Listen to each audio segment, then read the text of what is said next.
Good morning and welcome to the first webinar of Planet Gold project. My name is 𝗦𝗃𝗀𝗏 and I will have the pleasure of guiding you through today's session together with two moderators from 𝗦𝗂𝗀𝗏𝗯, Stefano and Giancarlo.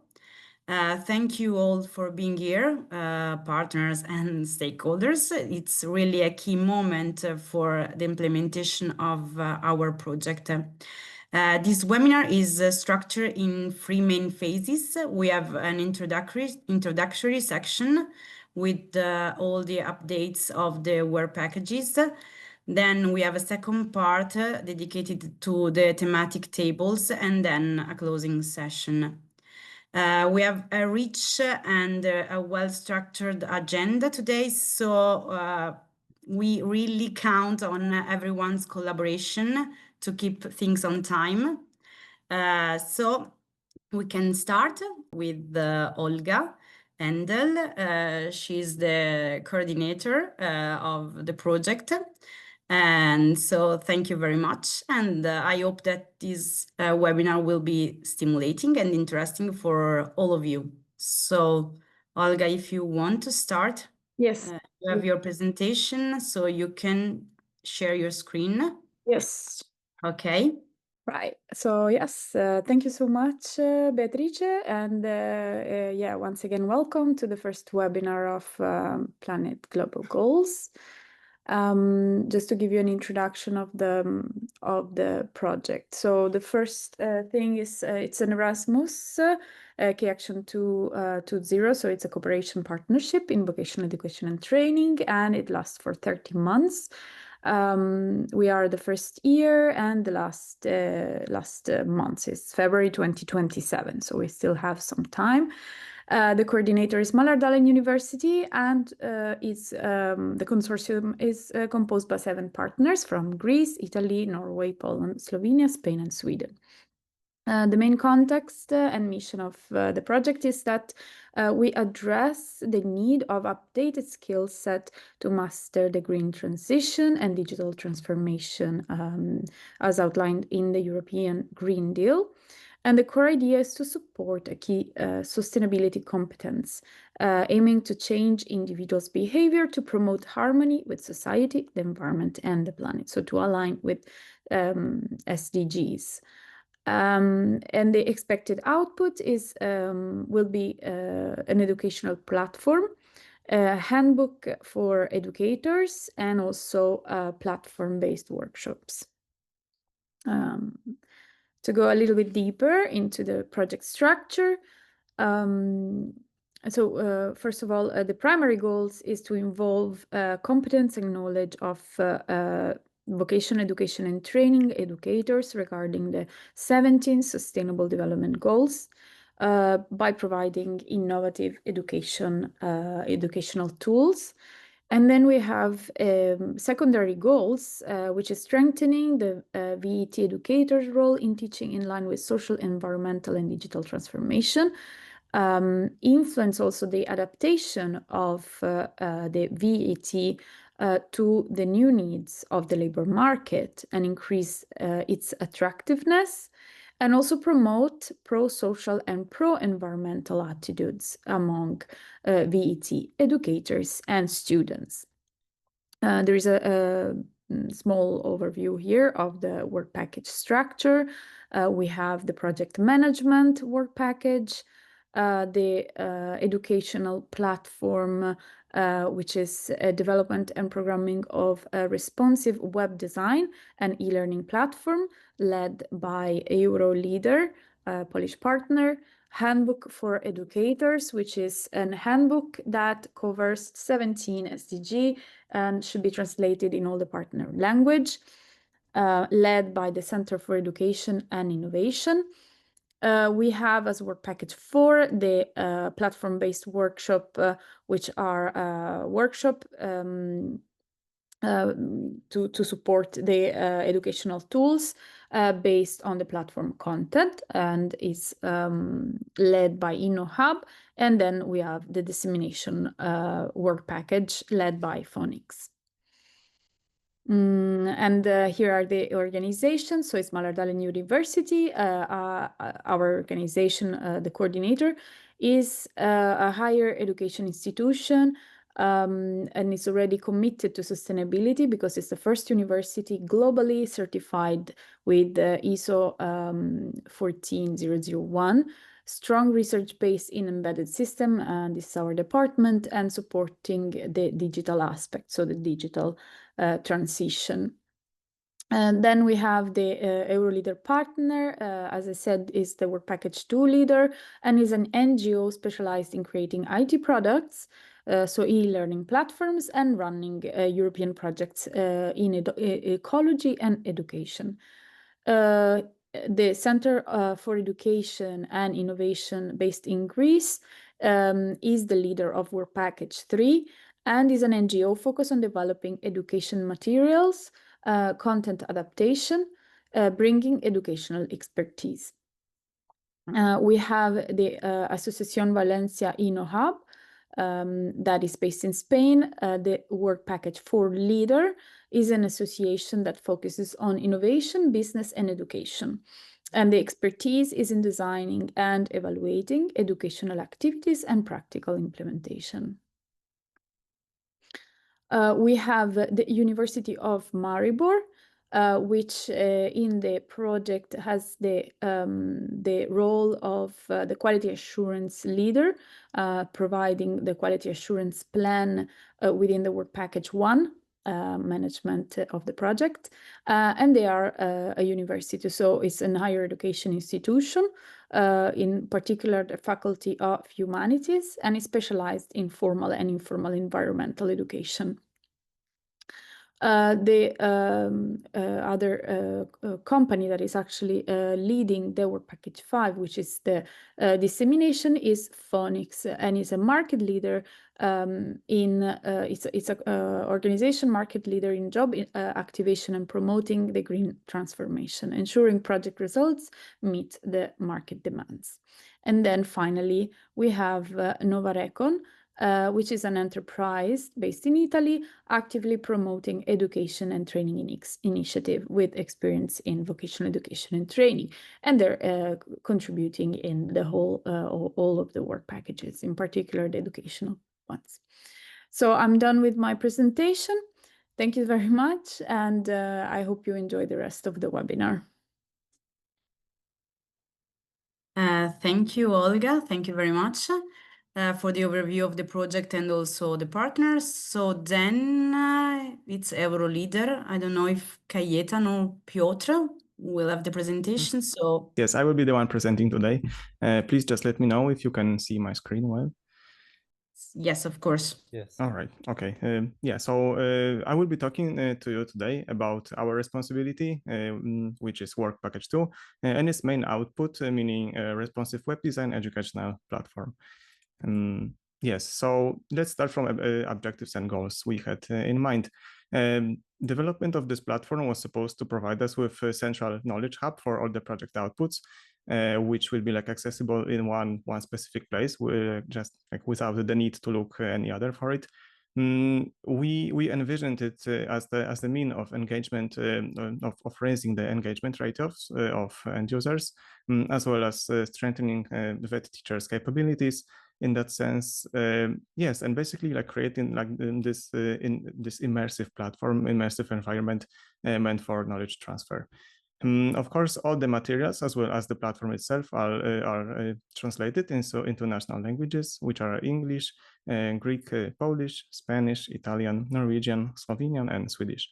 Of course, like development of this platform also provides scaling potential, thanks to which we can then like expand our solution for different scenarios or like institutions, for example.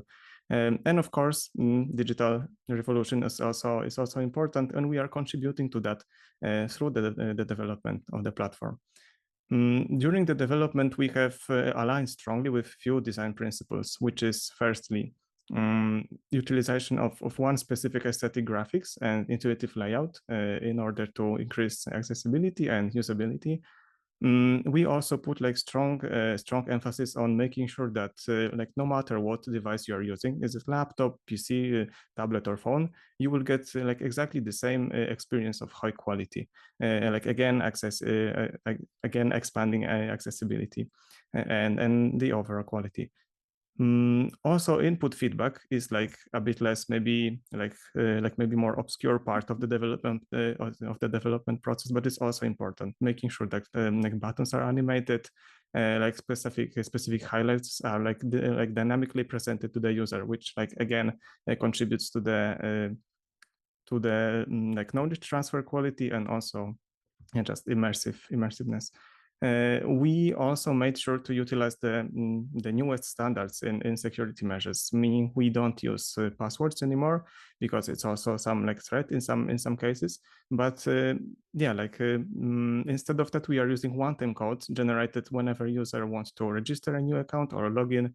You just go to your email and then you can find there you can find a one-time code which you are using for everyone for everything basically. Yes, and we have also two user types, students and teachers. The biggest difference is that teachers have the access to all the handbooks and educational materials meant for them specifically on the platform. Yes, and speaking about content, we have two types. First one is handbooks. Handbooks are divided into these two main parts. First part, which consists information on 17 SDGs, specifically information like overall information, some terms, challenges, and practical exercises also to carry out with your class, for example. And also handbook number 2, second handbook, which consists of country reports dedicated to all of the countries involved in the development of the project, just like analysis of various indicators. Yes. All the handbooks can be either downloaded or viewed yes, directly on the platform. We have embedded PDF file reader, which is again like some improvement for the accessibility. The second part of the content is, or rather are, platform-based workshops. It's this interactive education and game, which can be played directly on the platform. And it can, yes, it can be played in two ways, either individually to make sure that the pace is like exactly as you're expecting it, or competitively, which is, yes, a bit more dynamic. You can just like participate in this like rivalry with others, with other participants. The game includes, of course, like topics from all 17 SDGs, and they are divided into 7 main areas to simplify the process a bit. So people 1, people 2, prosperity 1 and 2, planet 1, planet 2, and peace and partnerships. Yes, after each completed area, each completed stage, players are presented with the summary of their performance, so they can see like where they performed well or what other room for improvements they have. Yes, you can also check your own progress in My Progress tab to make sure you always know what like where to improve on. Here you can see some screenshots of the platform. On top we have navigation bar where you can like quickly move to starting new lesson or to read handbooks, to check your progress, see your profile. As you can see, like aesthetics are like exactly the same throughout the whole platform. So we have this like flat graphics. Here, this is the interface of starting new lesson. As you can see, you can either join like existing lesson, because teacher can create a game room and then other players can join like that. If you're a teacher, you can create a new lobby yourself, of course, or you can just start the lesson in individual way if you just want to learn on your own. On the left side, you can see the screen of the invitation code, which is generated, and then you can insert it to join the room. We have player list with the maximum of 99 players, and yeah, on the right side you can see the one of the just one of the screenshots how the game starts. And this is all from me. Thank you, Alat. Thank you, Piotr. Perfect.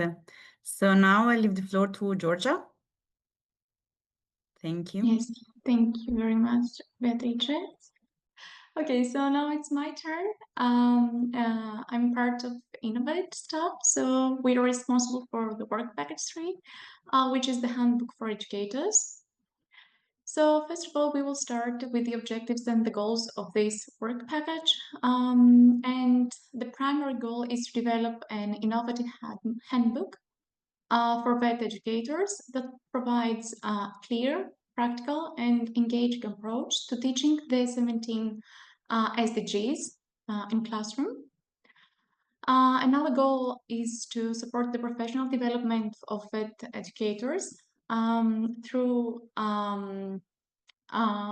strengthening their capacity to integrate sustainability, green skills, and digital transformation into teaching. Another goal is to offer a European perspective on sustainability, and this happens through the combination of the handbook, as the handbook combines theoretical and country-based content. We also aim to ensure that the access to this handbook is multilingual, and as it's translated, it's going to be translated into 8 languages, which are English, Polish, Greek, Italian, Swedish, Slovenian, Spanish, and Norwegian. And finally, to validate and refine the handbook through the internal and external evaluation processes that have already taken place. The target groups for this are, first of all, vet educators and trainers, as the handbook is targeted for them. Also vet trainers and career counselors. And the secondary target group are vet student trainees, policymakers and educational stakeholders, and finally NGOs and organizations that are active in sustainability and education fields. So here is, moving on, we have the structure of the handbook. First of all, we have part 1, which is the handbook for educators. The handbook for educators, is divided into 2 main parts. So the first one are the SDGs, Sustainable Development Goals. And here we have an analytical and educational presentation of each one SDG. And this presentation includes theoretical background and context of each SDG, the key challenges and opportunities for VET, and also connection to VET, how each SDG is connected to the VET sector. It also includes practical tools, classroom activities, and self-reflection exercises, examples of how educators can promote sustainable mindsets and behavior, and finally some infographic quizzes and best practices. Then we have the second part, which are the country reports. And here we have comparative analysis of how each partner country, from the ones in the consortium, meaning Sweden, Poland, Greece, Spain, Slovenia, Norway, and Italy, integrates the SDGs into national strategies and policies. Also, we highlight good practices, gaps, and provide recommendations that can be useful. And finally, we provide example and case studies that we aim to inspire educators and policymakers. And moving on, we have the final product. So both parts, part 1, which are the SDGs, and part 2, the country reports, will be published in PDF and an interactive flipbook formats. They will be available in all partner languages, plus English, and will be hosted and will be available in the project's digital platform under the RWD educational environment. And this is the last slide, which is the expected impact of this effort and the whole work package. First of all, we aim to increase knowledge and awareness of sustainability among the vet educators and vet students. We aim to provide enhanced professional skills and adaptability to the green and digital transition. Strengthen international collaboration and exchange of best practices. And this has mainly to do with the best practices that are in this handbook. And finally, contribution to the EU priorities for sustainable and inclusive vet systems. And that was the presentation. Thank you, Georgia. Perfect. So now we can leave the floor to Nerea for 𝗏𝗏𝗃. Hi, hello. Well, I want to introduce myself because I'm pretty new to this project. And 𝗏𝗏𝗃 is the leader for the Work Package 4 and the platforms-based workshop guidelines. Well, the main objective is to create 7 multilanguage interactive workshops in different languages, as my colleague said. And we will be covering all SDG thematic areas hosted on the 𝗪𝗪𝗃 platform. So each workshop will include content, quizzes, and a final competition stage. And well, we have 9 different activities, and well, they will all include, as we said, all the stages. Well, activity 1 and 2 have been already done, which was a workshop content plan and template, and first version of workshop content. So we are working now on internal and external evaluation, which the leader is in 𝗏𝗏𝗃 in this case, and we will have 14 internal reviewers and 7 external experts. So activity 4, which is the finalization of workshop content, and the lead partner would be 𝗦𝗂𝗧, and all partners will revise their workshop content based on evaluations. Well, activity 5 will be the translation to national languages by 𝗏𝗏𝗃 as well. Activity 6 will be a TPM in Valencia in Spain. Will be hosted by my organization 𝗏𝗏𝗃 and will be represented by 2 partners per organization, 14 in total. And activity 7 will be a workshop, a manual creation, and it will be created by 𝗦𝗂𝗧 and 𝗏𝗏𝗃 as well, and translated by all the partners into their national languages. And activity 8 will be the platform integration, and will be created by Euroleader. And well, the objective is fully functioning interactive platform, basically. Okay, so activity 9 will be the pilot workshops, and each partner will run 1 workshop locally, and they will have to host it for 30 participants per country. So this will be aimed to reach 210 total participants totally. So the outcome will be 1 survey report per country. So thank you. Thank you very much, Nerea. So then we can leave the floor to Lene for the last presentation of Work Package 5 related to the dissemination. Thank you.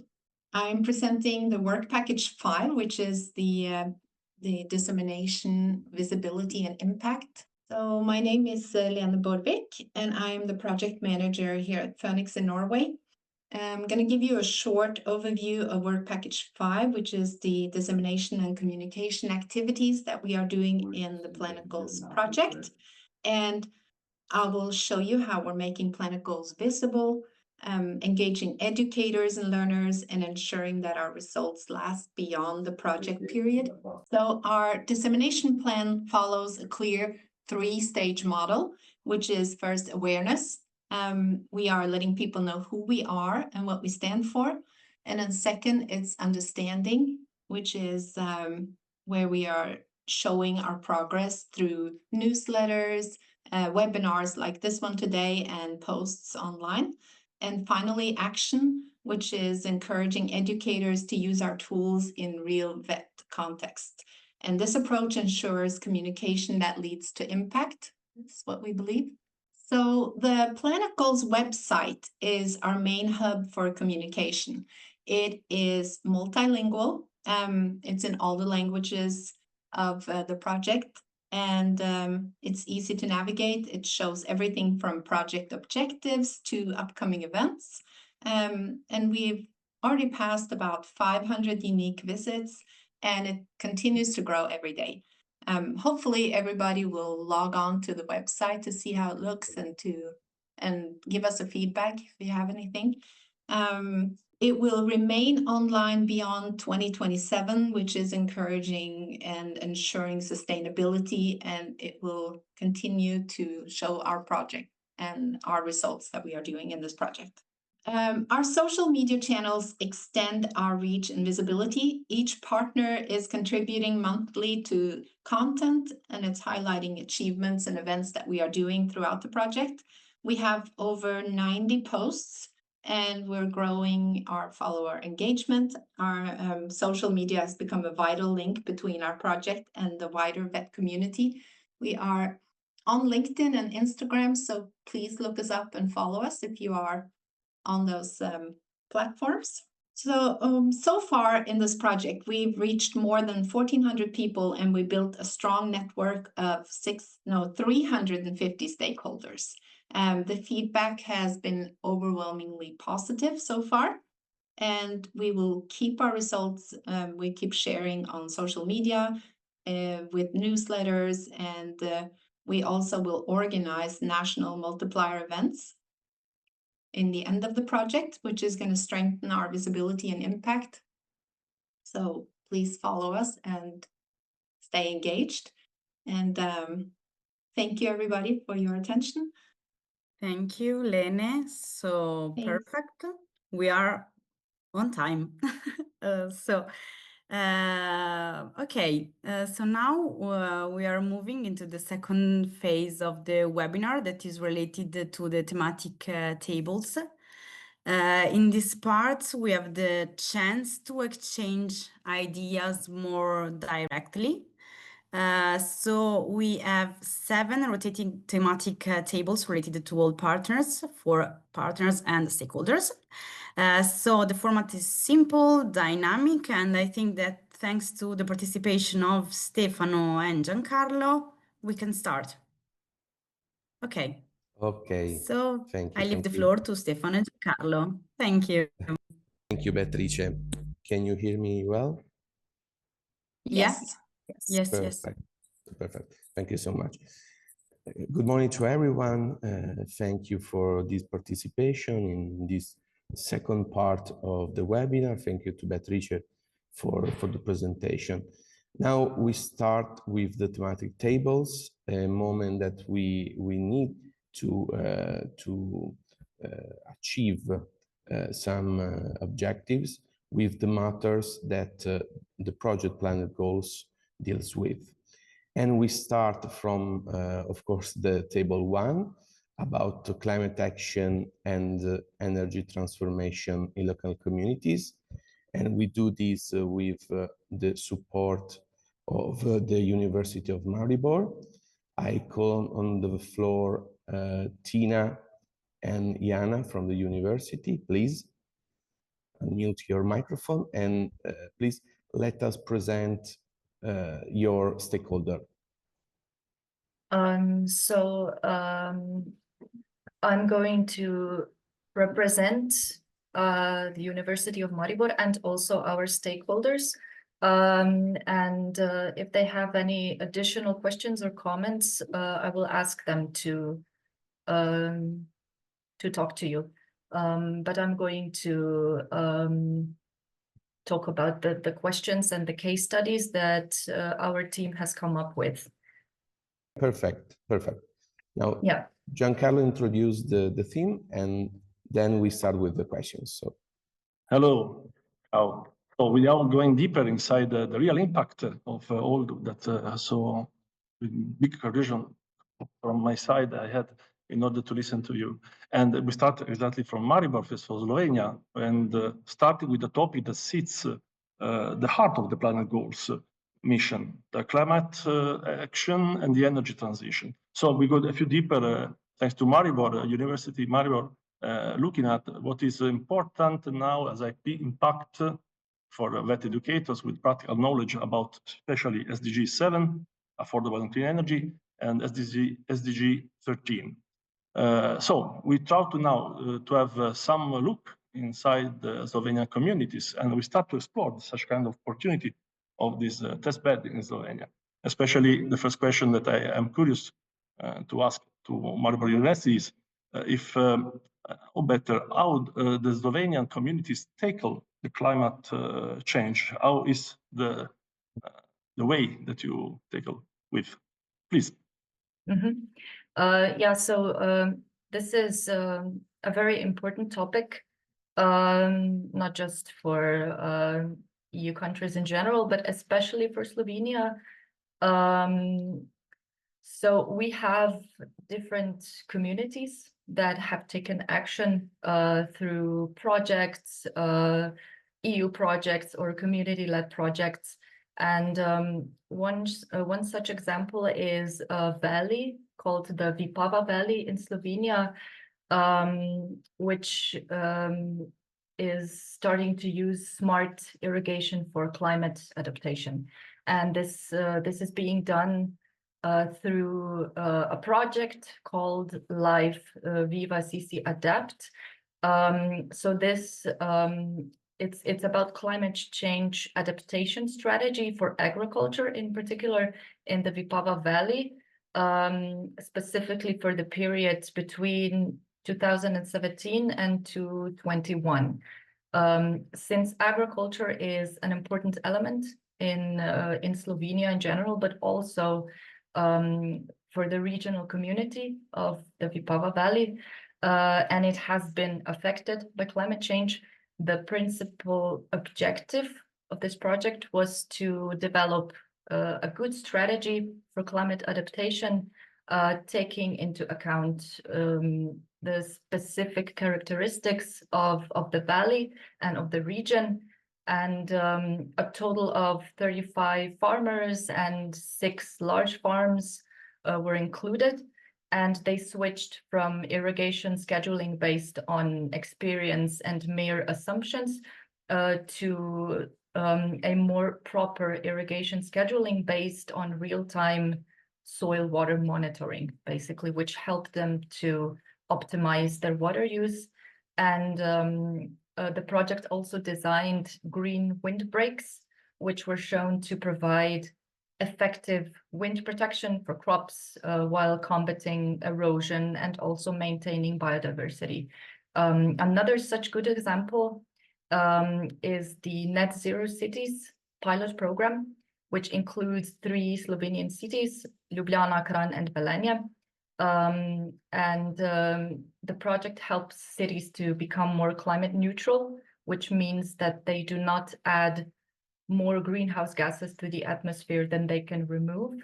And so each of those 3 cities is focusing on a different climate challenge after they have identified some critical areas that require immediate action. So for example, Kranj, the city of Kranj, is improving public transport and creating a mobile app to reduce car dependency and to help people travel more sustainably.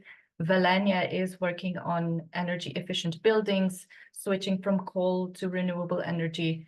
Ljubljana, the capital of Slovenia, is working on using waste energy for its heating systems.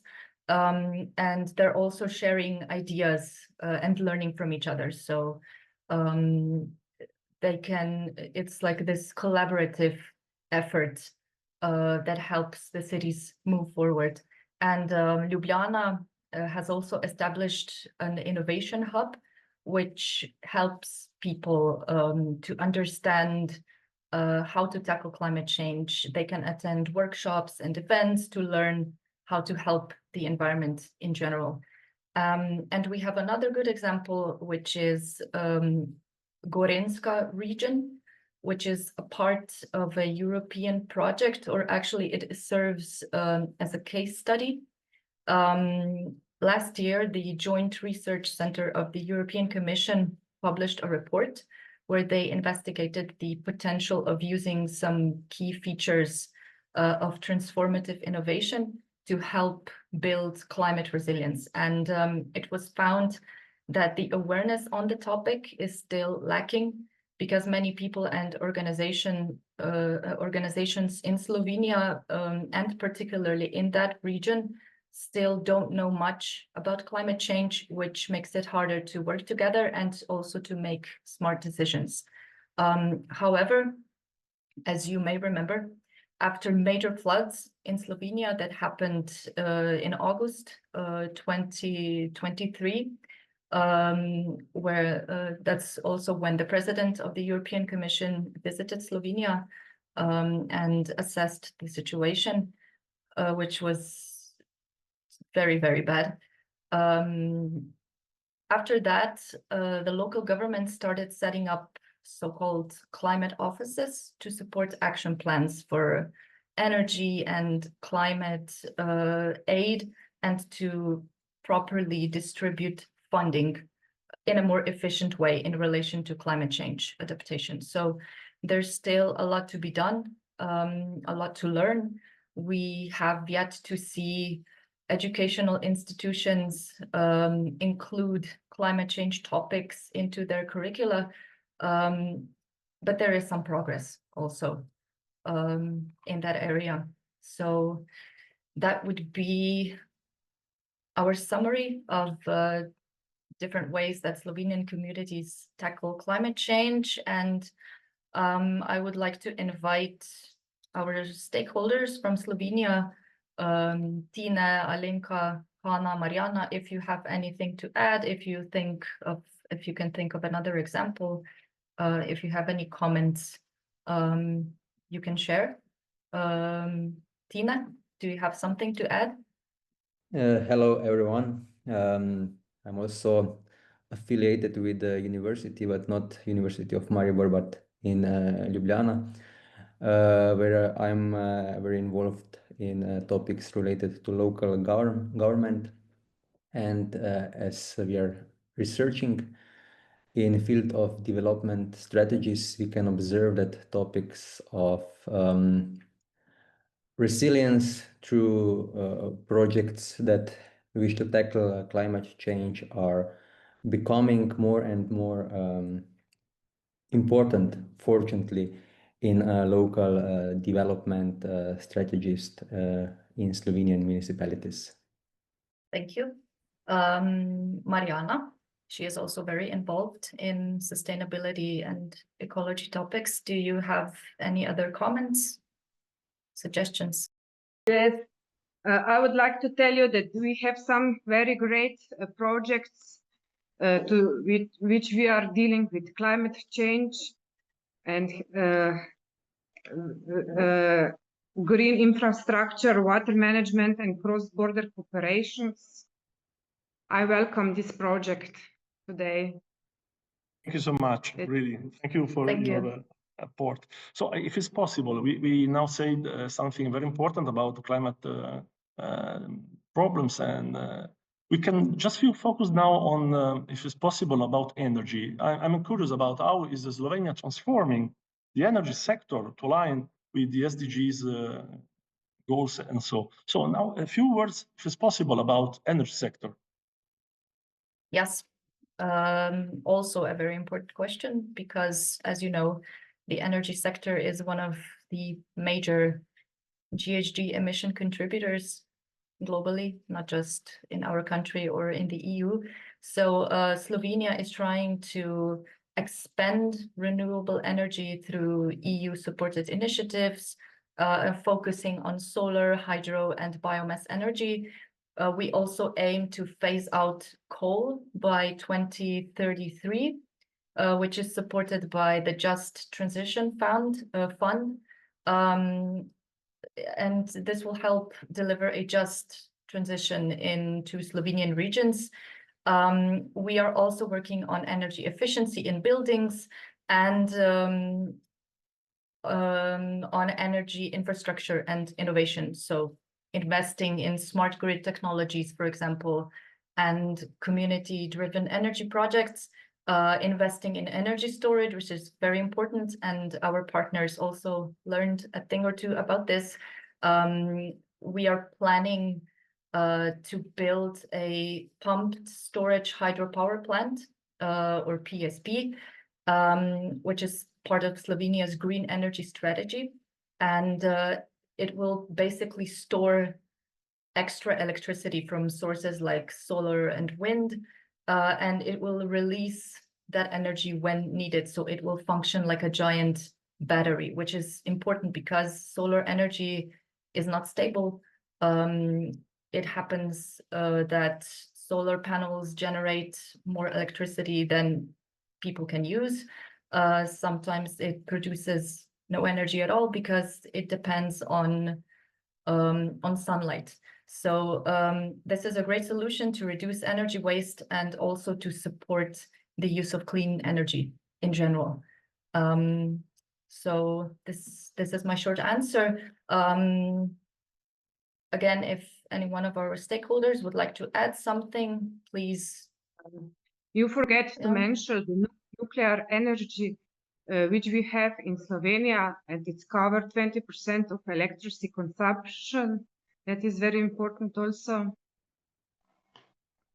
Yep, exactly. So that's the problem, because we have also more stable electricity producers like the nuclear power plant and hydropower plants.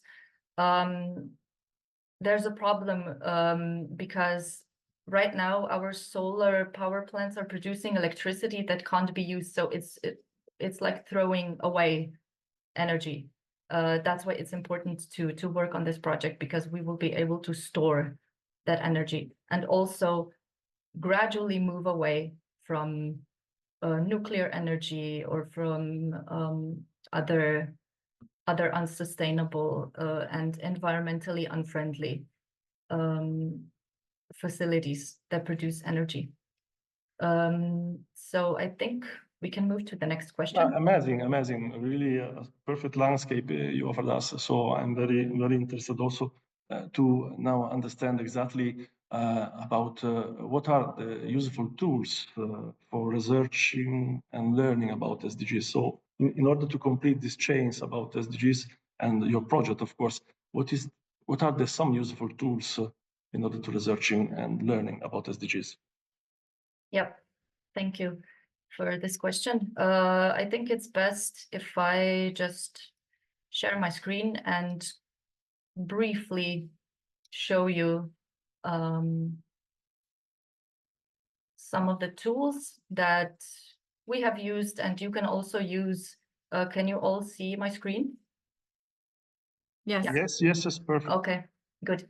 So one of those tools is the SDG mapper, which helps researchers, teachers, policymakers to explore science policy interface.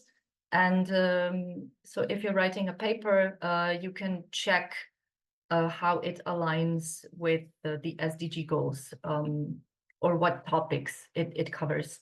Another such tool is SDGs and Me, which offers interactive visualizations that show how your country fares with regards to living and working conditions, education, climate change, and you can explore the trends. You can also compare your country to other countries. So you can select your country here and then you choose the Sustainable Development Goal, and it will show you the statistics.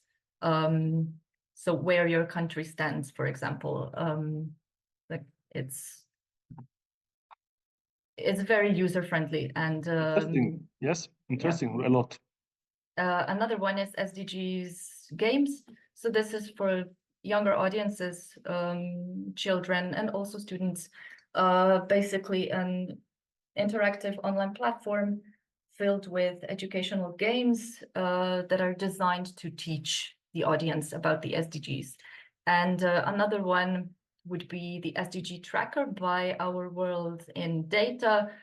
It tracks global progress towards each of the SDG goals, and it uses official data. So you can also use charts and maps and it makes it easy to understand how countries are doing and where, what improvements would be necessary.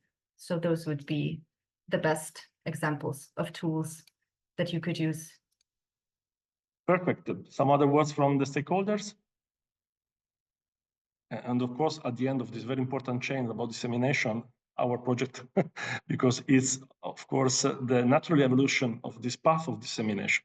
So if there are other words or other things, we can change the table. Thank you so much. So the University of Maribor and the stakeholders, very, very kind and very interesting. Thank you so much. Stefano. Thank you.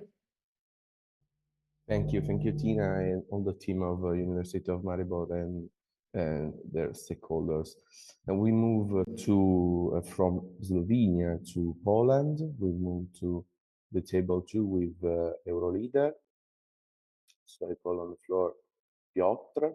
Yes, thank you a lot. All right, so we have prepared 4 topics, questions maybe to talk about. Maybe let me just quickly discuss all of them. I will try to not be too long.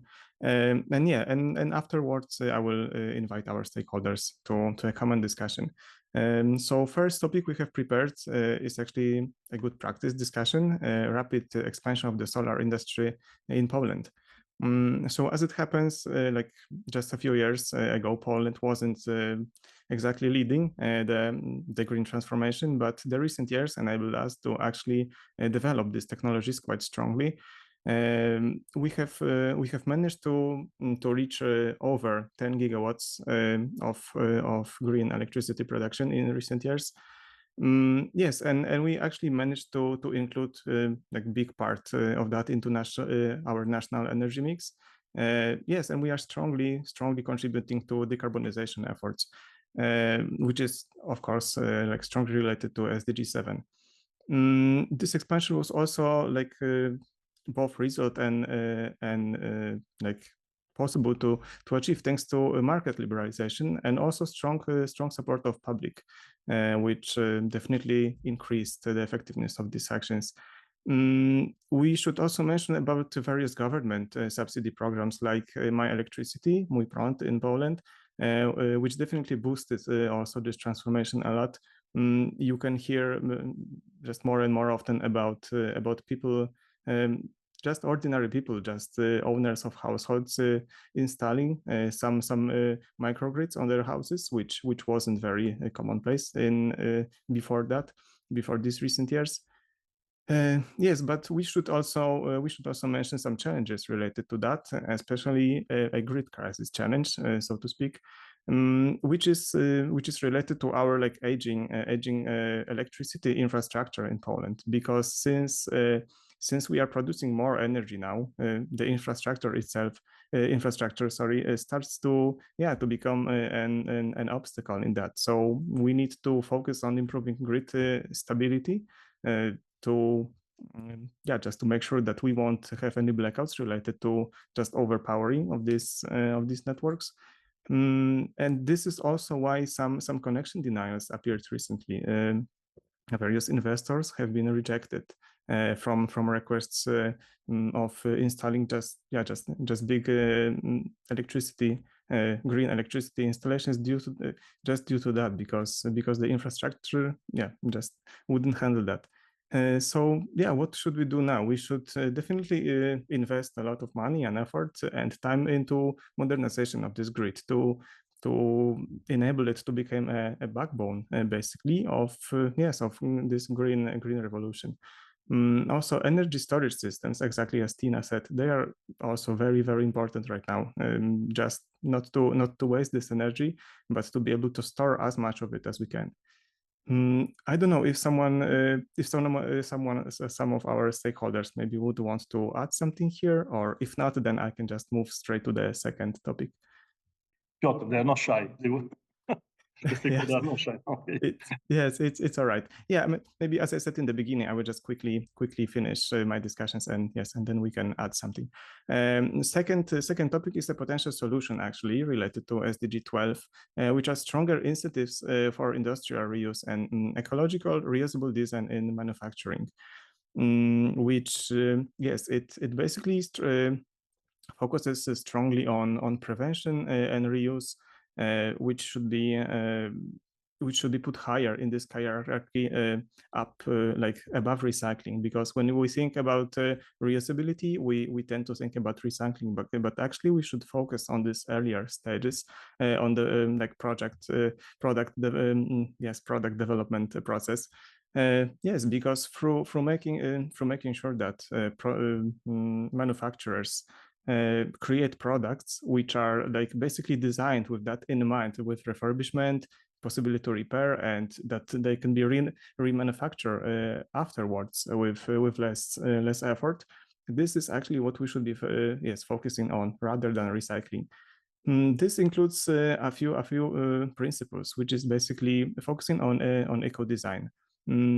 Manufacturers should be incentivized from governments to focus on such features of their products as durability, repairability, ease of disassembly, so each user can basically do it on their own without the need to bring it to some specialized workshops, for example. Yes, and also the use of recycled or reusable materials in their products. Many of them are actually doing it.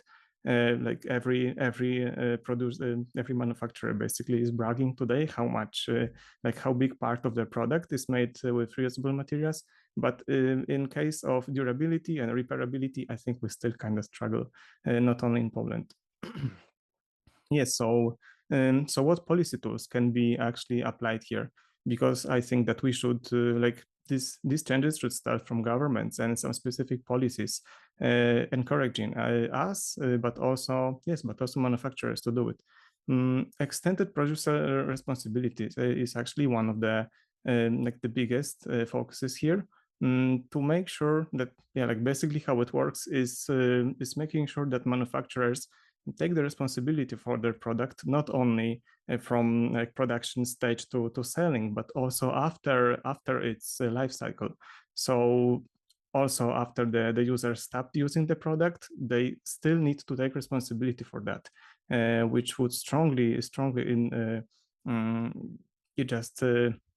it would contribute a lot to making sure that this transition, green transition, will be possible.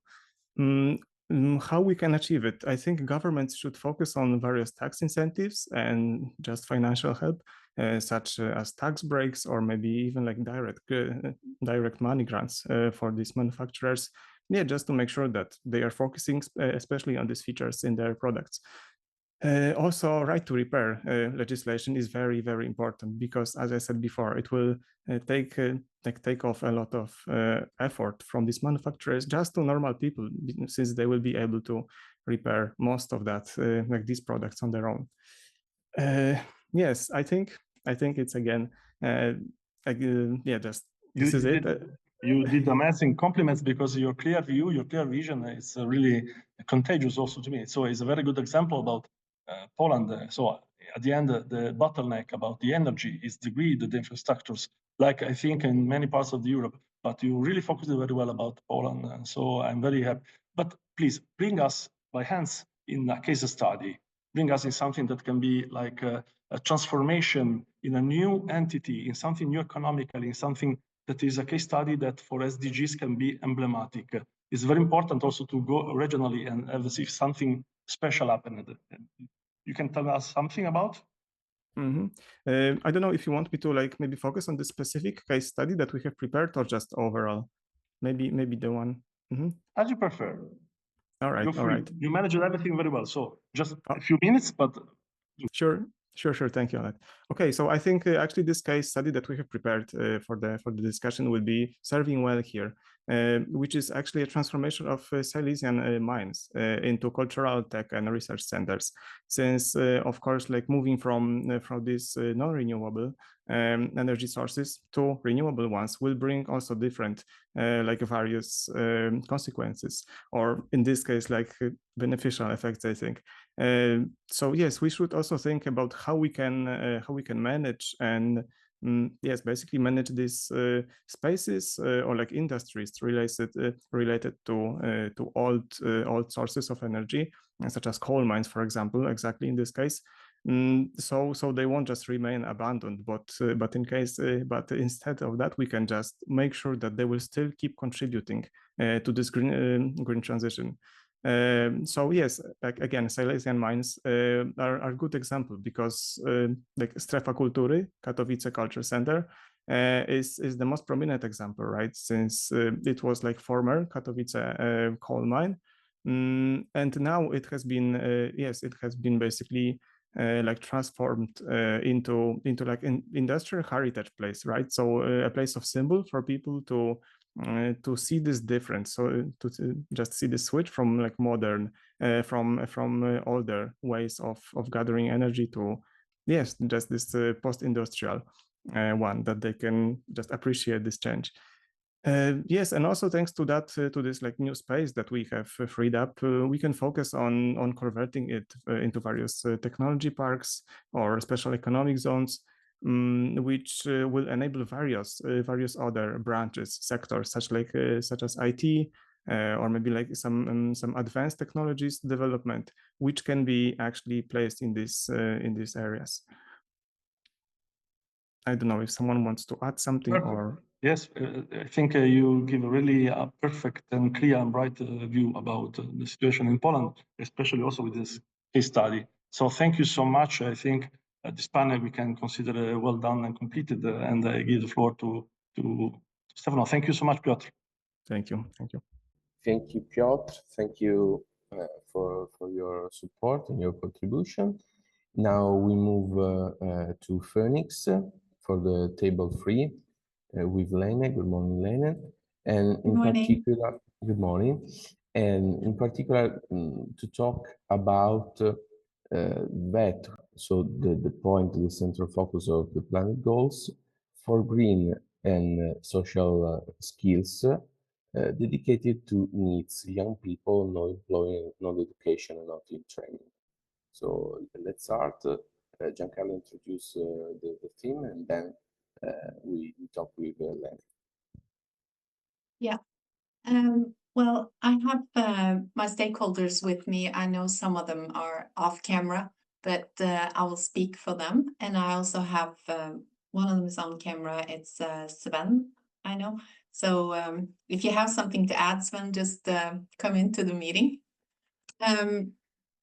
I will talk a little bit about vocational education and how it can help develop both green and social skills among learners, especially our needs, which is something we are having major issues with all over Europe now. It's a lot of youngsters outside of education and training or work or anything. So what we do is like vocational education. It plays a key role in linking sustainable development with social inclusion. Many young people who are outside the education or employment system need practical, meaningful learning experiences that connect to real life. And at Phoenix, we combine career guidance, skills training, and work-based learning to help participants gain confidence and purpose. So we do that by introducing sustainability themes such as recycling, energy efficiency, or green innovation into training programs. So the learners don't only learn technical skills, but they also learn environmental awareness and a sense of responsibility. So this dual approach helps participants understand that the green skills are not only about technology or the environment, but also about collaboration, problem solving, and ethical choices in the workplace. So in this way, vocational education becomes a platform for both personal empowerment and societal change. That's what we believe. Thank you so much. Very interesting, and really the topic also of the gamification that I watched before in your platform is absolutely important, because we don't need just to have a relationship with the brain of the person, but also with inside the heart. And so I'm curious about the gamification. So a few deeper inside, we can say something about these digital tools and platform can support educators with the gamification. So some words more, if it's possible. Yeah. No, yeah, I can talk a little bit about digital tools, like how we use digital tools. So digital learning tools can make more sustainability education more accessible, flexible, and engaging for both teachers and students. And the use of interactive e-learning platforms, videos, simulations, and real-life case studies allow educators to connect to the SDGs to specific vocational fields, from healthcare, for example, and construction to IT and manufacturing. And at 𝗩𝗂𝘂𝗀𝗃, we use digital platforms to personalize learning and to ensure that each participant can progress with their own pace while linking theory to praxis. For example, we have like an online module might introduce like SGD 12, like Peter was talking about, responsible consumption and production, while practical workshops focus on reducing waste in production process. So yeah, so digital tools can make collaboration easier. That's what we Amazing, amazing. So now a step back and talking about how the cooperation can work. So how can stronger cooperation between employers, training institutions, and public agencies such as NAV foster sustainable vocational education and lifelong learning? How they can collaborate? How can stronger can foster this? So with sustainability, it requires long-term collaboration between all actors involved in education and employment. Employers, educators, and public agencies, like you were talking about NAV for us, which is the National Work and Welfare Organization in Norway. They each have unique perspectives on skill development. And when we work together, vocational training becomes more relevant and impactful. So at 𝗩𝗂𝘂𝘀, we serve as a bridge between these sectors. We collaborate with local businesses to identify the skill gaps with NAV, which, like I said, is the National Work and Welfare Organization, to support job seekers. And we work with training institutions to adapt educational sources to real labor market needs. So through such a cooperation, sustainability is embedded in not just curriculum content, but also in the structure of learning itself. So programs becomes adaptable, inclusive, and focus on lifelong learning. So. Thank you so much, because of course, of the meanings of the things that you told us absolutely gorgeous, but also you're perfect in time. So really compliments, because it was very important support that you bring from 𝗩𝗂𝘂𝘀𝘂𝘀, and of course, also because the very important role about this project of 𝗩𝗂𝘂𝘀𝘂𝘀 and Norwegian part. So thank you so much to you and to your stakeholders. So Stefano, we can change the table. Thank you so much. Thank you. Thank you, Lene, also from my side. And we return to Italy for the table 4. So I call Beatrice, and now we discuss about vocational educational training and business and social innovation.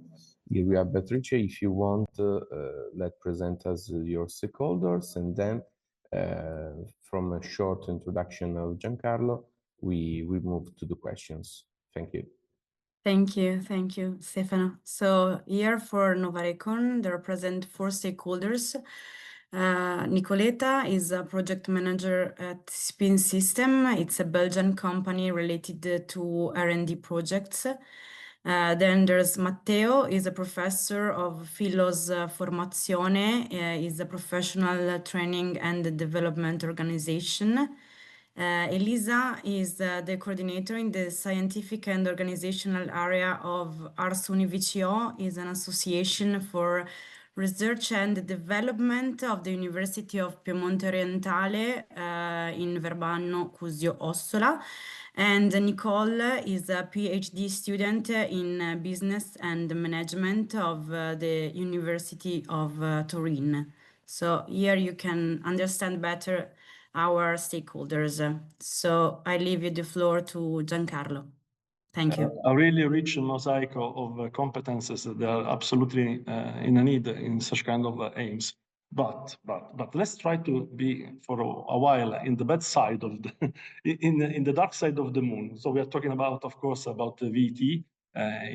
But let's do a few critical approach. So I want to ask you, if is that fundamentally maybe too slow, maybe too traditional to effectively equip the workforce with the highly innovative and sustainable skills demanded by the SDG framework, or it is in fact the most direct pathway to achieve them? I mean, so at the end, in a critical way, how we can consider this project, and especially VT? I can start, maybe. Okay. I think that it's true that the VET has been traditionally slower to adapt to things, market, and so on, because it's focused on hands-on training at most. But the perception, I feel that is changing in a certain way because it has a huge potential to be the most direct and impactful pathway to achieve SDG. Because it's really, really close to the labor market. And it is very important to make a change, a real change, a tangible change. If we can embed the sustainability, innovation, and so on in VET curricula, maybe, of course, with the help of companies, R&D, digital tools, you showed before, of course, we can train a generation that not only knows how to do the work, but can understand why it must be done sustainability with this kind of direction in mind, I think. If you get it right, VET, that I work in, of course, can be a powerful driver for green and digital transition, I feel. Amazing, amazing. And you say right now curricula. So the question for me is, how can social innovation be integrated in VET curricula to empower vocational students to develop a practical, scalable solution to address local community challenges? If we bring everything in the local, but also we need to bring this in the curricula. So how can it work? Perhaps for this, sorry, I'm Nicoletta. Perhaps for this I can share my thoughts. Well, I believe that in order to add some social innovation to the VET sector, perhaps that we can use some project-based learning with practical examples focused on real problems, real local problems, such as poverty or also lack of resources, social, economic, or also educational resources. For example, students can identify the issues in their community and also try to create practical solutions, perhaps with the help of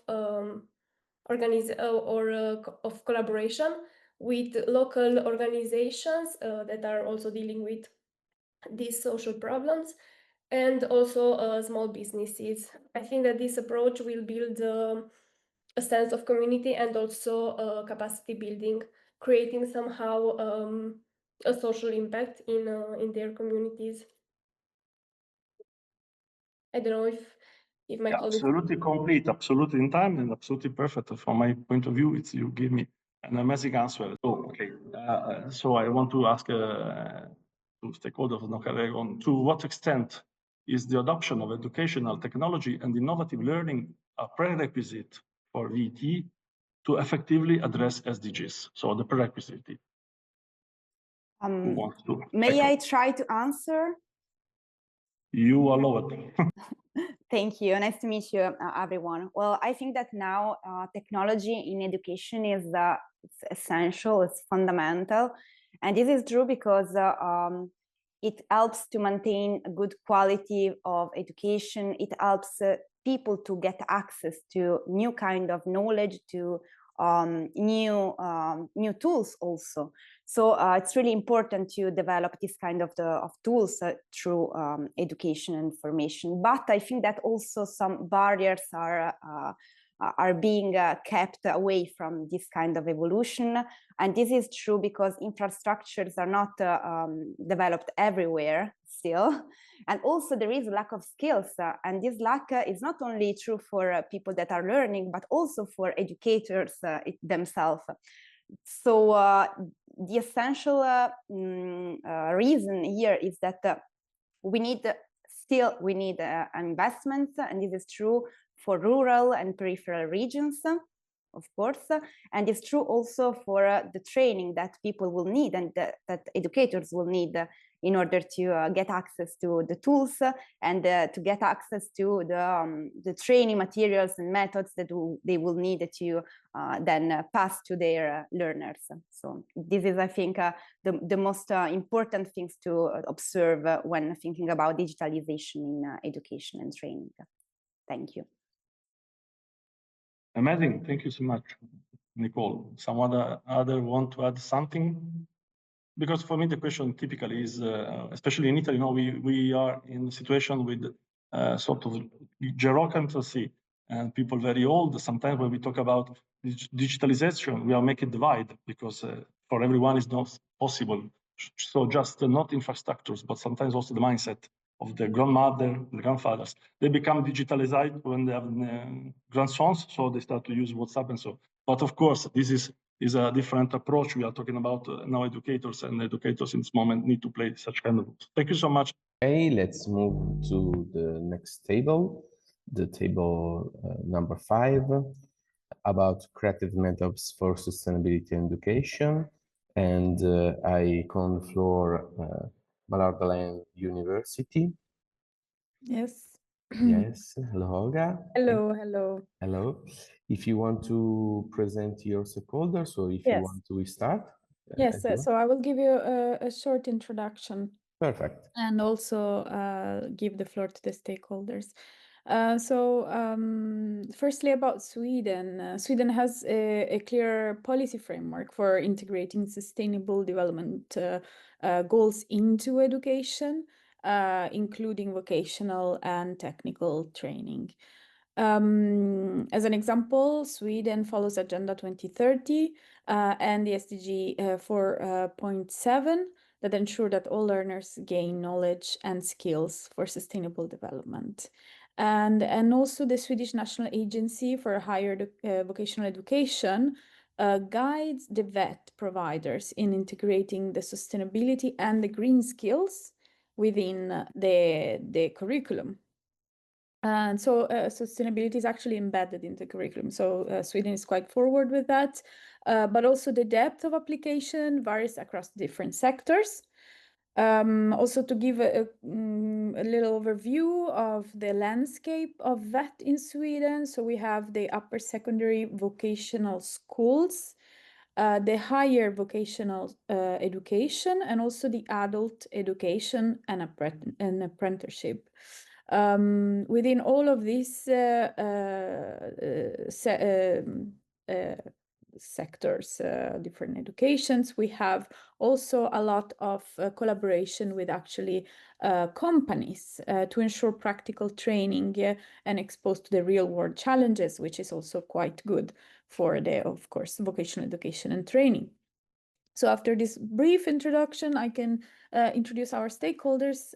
So we have Leo Athvani, which is working for Research Unfolded and also 𝗪𝗏𝗯 University. And the company that he has provide digital services to support research and educational activities. And he's working mainly into the software development sector and AI. And then we have Diana Gaudian, which is from Novareckon Consultancy, and they provide creative consultancy and also strategic innovation, also through workshops and creative education. We have also Giovanni Burresi from Skylab, that is dealing with robotics and AI, and then Teresa Zupardo, that she's working for Auri Studio and is involved in language education. So yeah, you can go ahead with the questions. Perfect, amazing panel. So like of course before. So thank you so much. I noticed a few surnames from Italy, but so we play at home, as I say. Yeah, we have a couple of them from Italy. Yes. So now you're talking about pedagogy and methodology. And for me, it can be very interesting and curious to understand how can creative methods like we are talking about in this moment, such as, for example, also team buildings, but also experiential learning, foster awareness of sustainability among learners. So how they work, if they work. I can jump in for a bit. Hello, guys. My name is Diana. I'm based in Sweden, and I've worked with youth and also adults for over than 14 years. I've developed different workshops and doing different activities with them. And talking about methods, it is very difficult and challenging when you work with different kind of groups, and each group you work with, you need to really customize what you're doing with them. And there was a point that was mentioned also before, like talking why we do this, what is happening and why we're doing it. So there are like three aspects when we work with workshops with youth and adults and any kind of audiences. It's very important for that group to know why you were doing this. Why are we learning it? What's the point out of it? Otherwise, we're just talking in one ear and the other goes into the other ear. And also, my way of working in the workshops is always game-based, but my game-based methods are physical and not digital, because I feel when you play together, there's always this fear of losing. When it's a real project, you're always scared of failing. But when it's just games, you lose that failure aspect and you lose the fear of not succeeding. And then people will learn, they will integrate with each other, and there will be more conversation between each other. And then we can bridge a gap when you teach them these tools and then they use these tools within applying them, whether it's a game or an actual hackathon, for example, on real problems. So the workshops and the method of workshops should kind of diverse on different elements. So you start with introducing the tool, why are we doing this, and then implement it into a game or like an actual project. There are always challenges when it comes to these things. As I mentioned in the beginning, customization on how you want to develop your workshop. You have to be very careful on what you're doing, taking into consideration who is your audience.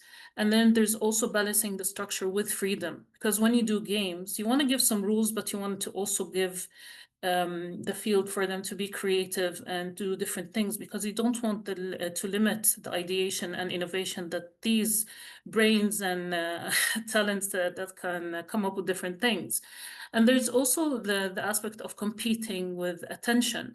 We live in a time where everything's on your phone, short attention spans. It's very difficult. So it's also these things that we need to take into consideration when doing these kind of workshops. I would just end with a quick thing. And I see, like, when you do these workshops with the people and you introduce them to SDGs, it also helps them to be motivated to be part of something bigger.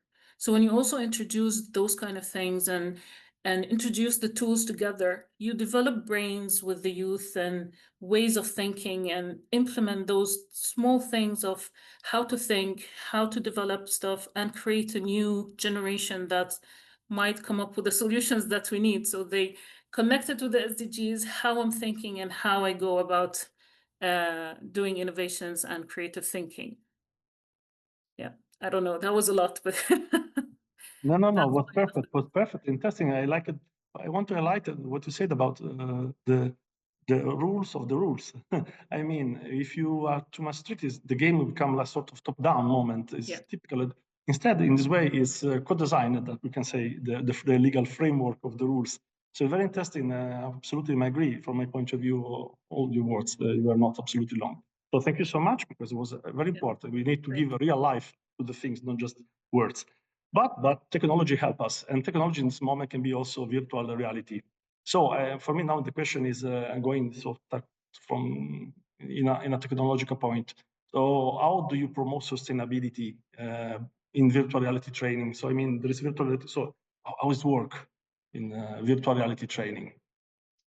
So I have been working with virtual reality for around 5 years now, and I have been immersed in this environment in Sweden that is putting a huge amount of effort in creating training through virtual reality to reduce the both the danger to the people who are experiencing the training, because it can be very dangerous to put for a completely unexperienced person to operate specific types of machinery, for example, but also it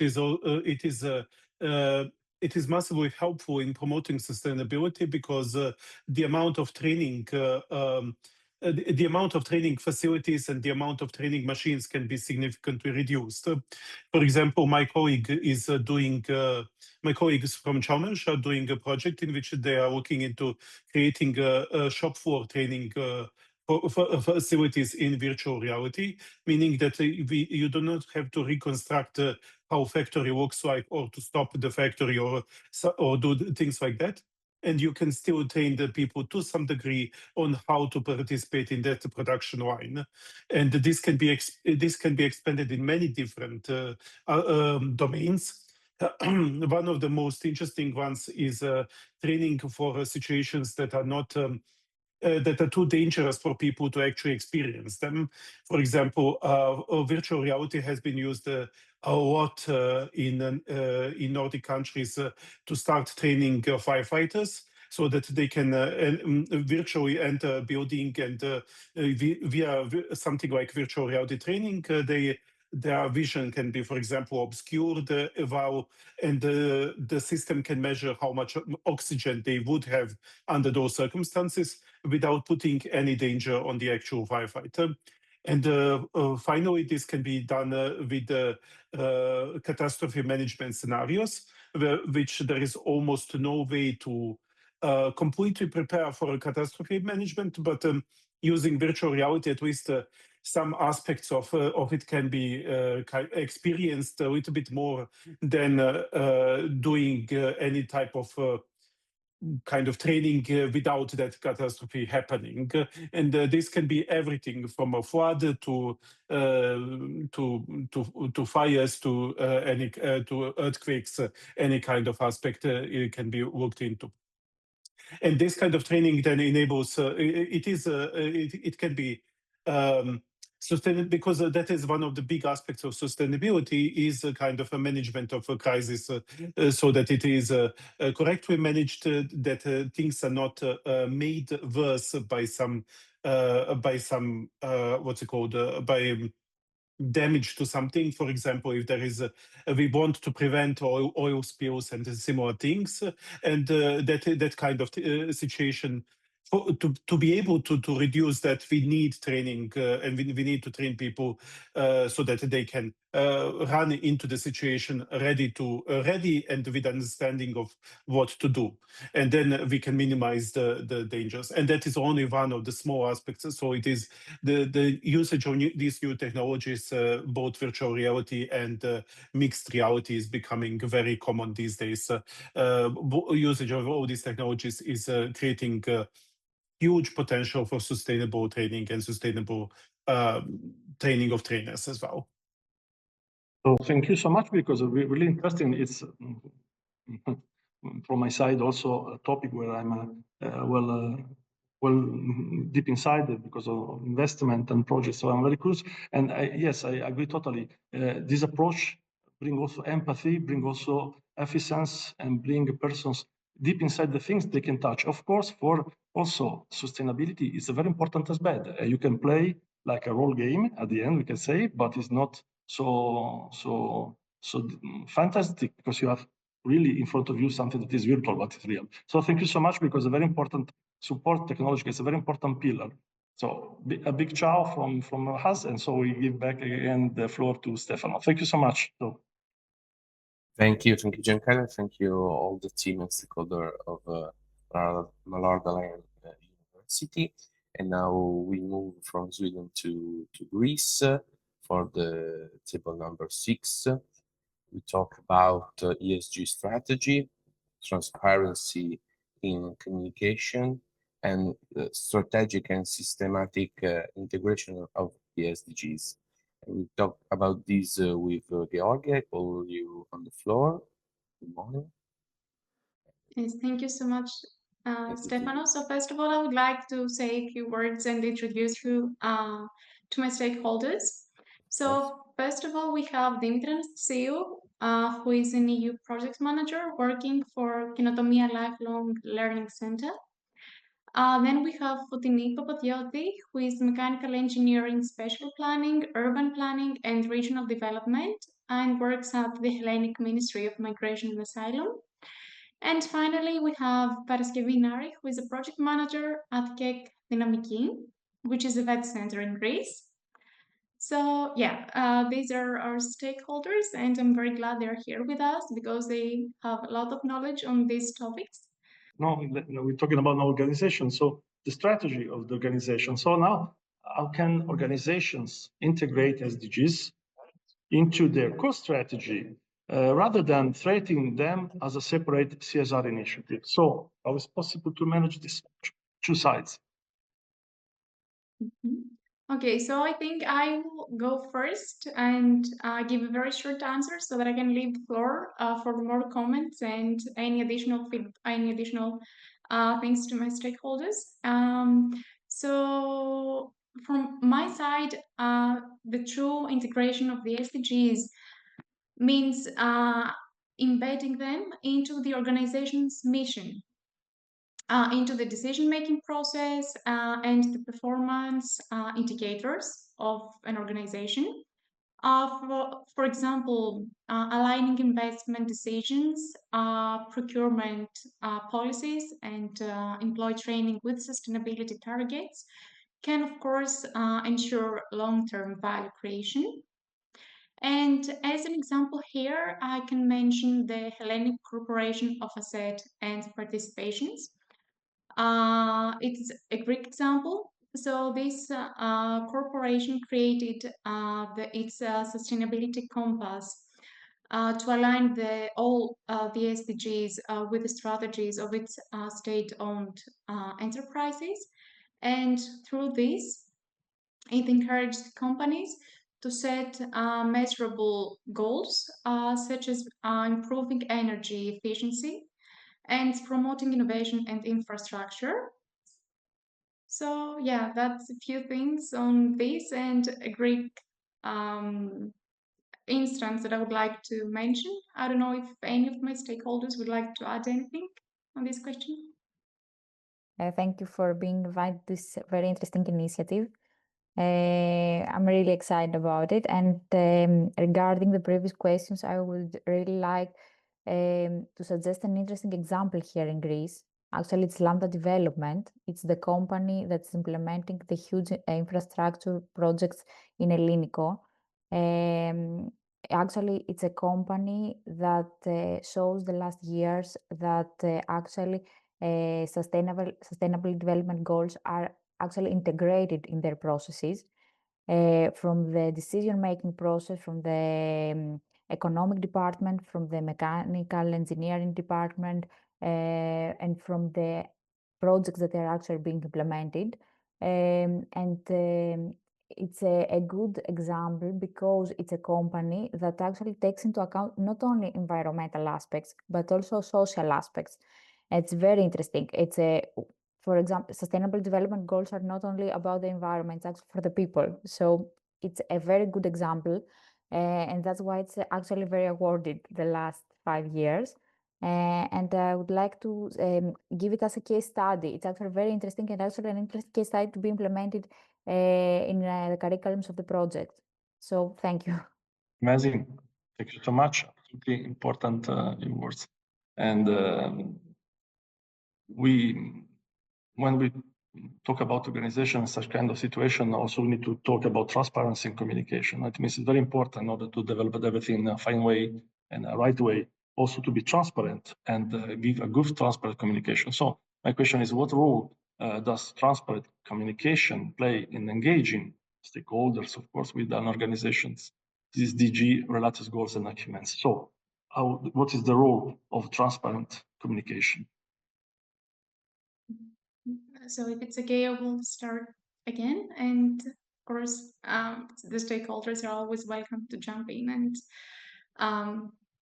add anything they want. So transparent communication is completely essential for building trust and accountability around sustainability. So when organizations are able to openly report their progress, and in this also challenges are included, in this way they invite dialogue, they attract partnerships, and they strengthen, of course, the reputation. And this fact also helps employees and consumers understand how their actions contribute to larger sustainability goals. An example that I can mention here from Greece is the Alpha Bank, which is a Greek bank that publishes a comprehensive sustainability report following the GRI standards and directly links its actions to specific SDGs.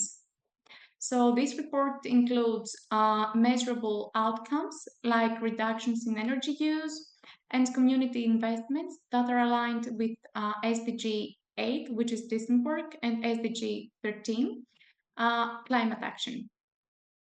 That's perfect, perfect. And no, absolutely very interesting. And also I want to highlight, I was still thinking, of course, I was listening to you, but I was still thinking about what any words before that. Of course, now in this webinar, we told a lot about climate, but we need also to talk about, for example, food.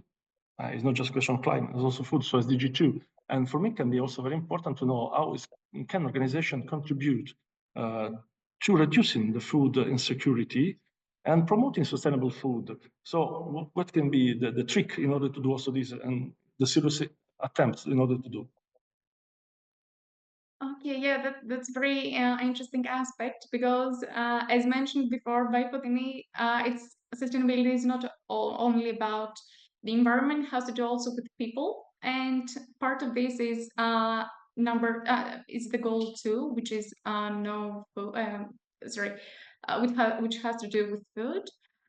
So organizations can support this SDG by tackling food waste, support local producers, and ensure fair access to nutritious food. And this can be done through many ways, and like social responsibility programs, partnerships with food banks, and supply chain practices. And here again, I will mention this is a very nice initiative. It is an NGO which is called 𝗪𝗓𝗓. In English, it is translated as "We Can," and it has built a nationwide network that connects food donors such as supermarkets, restaurants, and farms with charities that distribute this food to people who are in need. So since its creation, this NGO has saved millions of meals from going to waste, and as a result, it contributes to the SDG 2, which is zero hunger, and also SDG 12, which is responsible consumption and production. And of course, it's a very nice model of how collaboration between civil society and private sector can create sustainable impact and offer to people who are in need. Amazing, thank you so much. Very good example and case studies, really a lot. So if words can be added by stakeholders, or you, Fotain or others want to add something or not? Actually, the only thing I would like to add, and actually it's food for thought, as we mentioned food before, it's about the involvement of different stakeholders in sustainable development goals. I thought of an example in Greece. In urban planning, there is an initiative in the last decade that actually we are recreating the local plans of cities, including sustainable development goals. And one important part of this procedure, actually it's implemented by public authorities, is the engagement of different stakeholders. The plans are open to the public for about 30 days, and anyone who wants to jump in and make some comments and some suggestions can do it. It's actually something that it's by the law, it's something that's necessary and obligatory to be done. And I was thinking about the importance of not only letting the public understand the importance of sustainable goals, but also being able to make suggestions about the implementation. So it will be very useful for both public and private organizations. Absolutely agree. Of course, in order to, first of all, thank you, because very, very important contributions you gave us. So thank you to Greece part, absolutely gorgeous what you said. I just want, before to introduce the last table, say one thing from me, from my experience. SDGs born during the heaven of globalization. It was absolutely gorgeous moment of speaking everyone. Of course, in this moment, what we are tackling, what we are handling, what we are facing is a different situations. So it's very important, such kind of cases, the study examples, because bring again, still alive such kind of soul. I mean, we are not talking about something that is almost going down like importance. We are living, still fighting for SDGs, not because it changed the context, the geopolitical situation, but because we really believe, and this is absolutely important. So thank you so much for this, and we can introduce now the last table, Stefano. Yes, thank you, Giancarlo. Thank you for Innovative team and stakeholders. And now the last but not the least, the table number 7, and I call on the floor Nerea from InnoHub. Well, hello. I firstly would like to introduce our stakeholders, who are Samuel Rack from Startup Consultancy, Julio Hernandez from Societe Consultancy, and Gabriel Hereño from Meus Consultancy. And they have worked, 3 of them with us, implementing some sustainable projects. So that's why we invited them today. Perfect. Thank you so much. And now we are almost in the end. It will be, but very important to focus about the measure, you know? And how can VET schools measure their real impact in tackling climate change at the local level. So now we close again on local level, but it's very important to understand what's possible for VET school to have some kind of measurement. So. If any stakeholder wants to interrupt me, feel free. But I think it's really important because when we all are involved in sustainable projects, we feel like we want to see the real impact. So we need to have real indicators. And well, we think 2 of the main indicators should be not just environmental, but educational as well. And well, reduction of energy consumption, share of renewable energy used, water use and savings, percentage of waste. And well, in educational, we have a number of courses or modules that including sustainability in their actual content. Percentage of teachers trained in educational and sustainable development, and students' participation in climate environmental initiatives. And well, we really wanted to approach this topic because we are currently working with an institution. It's a high school in Andalusia, Spain.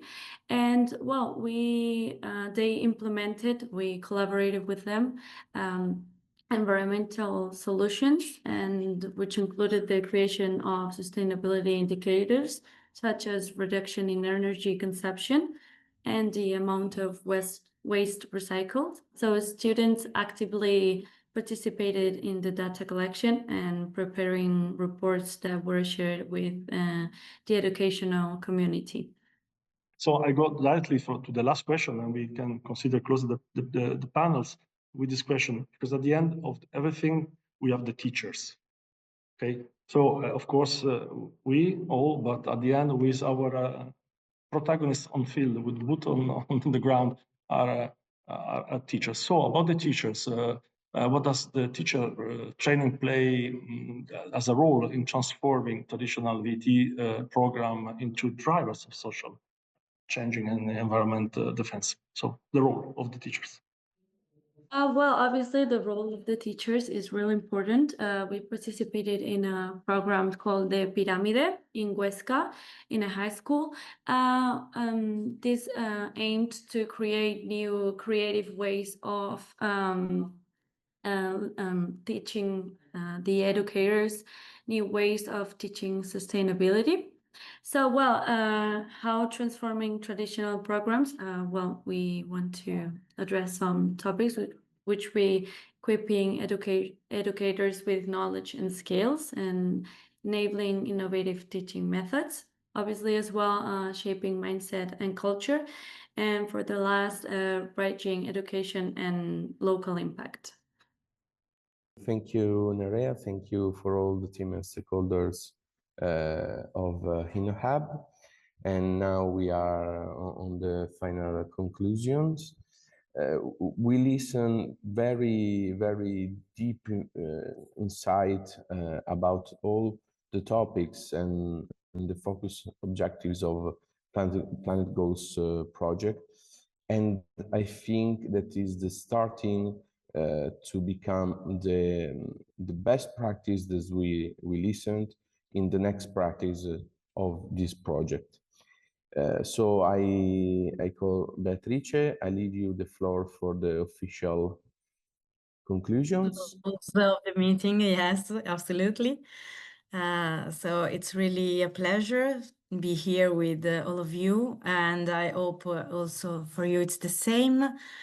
So thank you very much for your participation and all your interesting contribution, really.